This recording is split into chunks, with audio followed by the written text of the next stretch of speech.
কি করে করব বসবাস? সকাল থেকেই আমার হৃদয় জুড়ে প্রখর তৃষ্ণা, বুক পুড়ে যাচ্ছে অনবরত। ভাদ্রের জলধারা মুছতে ব্যর্থ হবে এই দাও দাও তেষ্টা জোড়াতে। বন পড়া সিংহলা হরিণের মতো অসহায় থাকাই দিগুনি চলছে এক মরুপথে। নেকড়ের মতো খেকে ওঠে রোদ আমাকে ভাবছে কাবাব রূপে।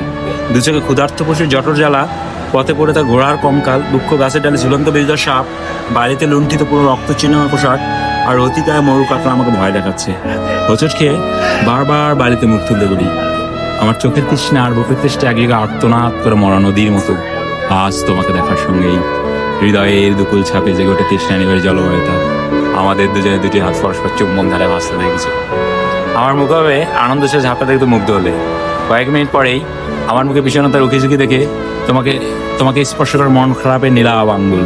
তুমি আমার বিষণ্ণতার উৎস জানতে চাইলে আমি আমার অসুস্থতার কপট উচ্চারণ করি। অথচ তোমার কদিন এখানে দেখতে পাবো না ভেবেই আমার হৃদয় ধুলে লুটে গেছে আহত দৈলের মতো। তোমাকে আবার দেখার জন্য নিরুপায় হয়ে আমাকে অপেক্ষা করতে হবে আরো 7 দিন। এই দীর্ঘ প্রতীক্ষার নিষ্করুণ ঘরে কি করে করব বসবাস?